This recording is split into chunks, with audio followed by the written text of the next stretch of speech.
Horticulture విగాపు పనితీరుపైన విచారణ చేపట్టాలని తెలుగు శక్తి collector గారిని కోరుతున్నాం.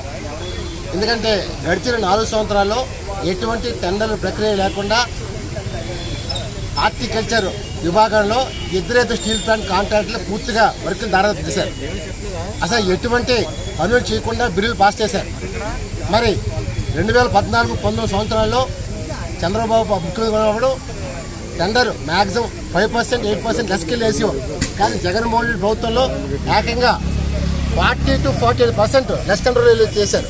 అంటే దీన్ని బట్టి పనులు చేయకుండా విశాఖపట్నంలో అడ్డదారులుగా అధికారులు దోచారు. ముఖ్యంగా దీనికి డిప్యూటీ డైరెక్టర్ దామోదర్, ఆయన 30 సంవత్సరాల నుంచి ఇదే శాఖలో పనిచేస్తున్నాడు. 30 సంవత్సరాల నుంచి శాఖ మారకుండా. అంటే ఎలా కుమ్మక్కారంటే steel plant employees, 2 employees permanent employees అక్కడ పనిచేస్తూ వాళ్ళ పిల్లల పేరు మీద ఇక్కడ పనులు రిజిస్టర్ చేస్తూ మొత్తం వ్యవహారం నడిపిస్తున్నారు. గడిచిన 4 సంవత్సరాల్లో కలెక్టర్ గారు ఎంక్వైరీ చేస్తే మొత్తం ఎంత అవినీతి పాల్గొని మొత్తం బయటపడతారు. కోట్లాది రూపాయలు డబ్బు దోచుకున్నారు. ఇవాళ గ్రీనరీగా డెవలప్ చేసిన విశాఖపట్నంలో గ్రీనరీ పేరు చెప్పుకొని అడ్డం దోచేశారు. మొక్కలు చచ్చిపోయాయని చెప్పి మళ్ళీ సెపరేట్గా ప్యాకేజీలు ఇచ్చుంటూ సెపరేట్గా కాంట్రాక్ట్ తీసుకుంటాం. ఇప్పుడు దాకా కాంట్రాక్టర్ టెండర్ లేకుండా డైరెక్ట్గా ఇచ్చారు. రేపు టెండర్లు ఉన్నాయి. రేపు టెండర్ ప్రక్రియ ఆపని చెప్పి డిమాండ్ చేస్తాం. ఎందుకంటే మళ్ళీ టెండర్ ప్రక్రియ కూడా ఇద్దరికే ఇస్తున్నారు. వాళ్ళు కూడా చెప్తున్నారు మాకు తప్ప ఎవరికి రావని చెప్తున్నారు.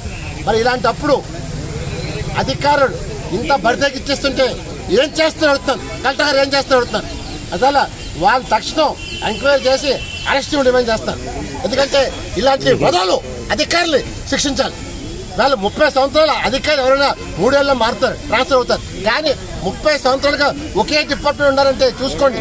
అంటే అధికారి ఎంత కుమ్మక్కాయలు ఆలోచించారు. అందువల్ల ముఖ్యంగా ఆ ఫరం పేరు కూడా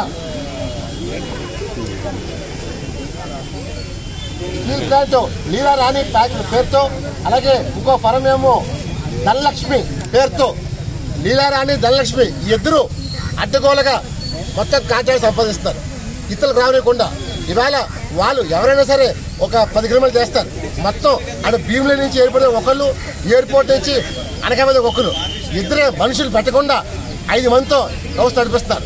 అసలు దీన్ని పూర్తిగా ఎంక్వైరీ చేసి ఆ డబ్బు రాబట్టే డిమాండ్ చేస్తాను. కలెక్టర్ గారు వెంటనే దామోదర్ని అరెస్ట్ కోరుతున్నాను.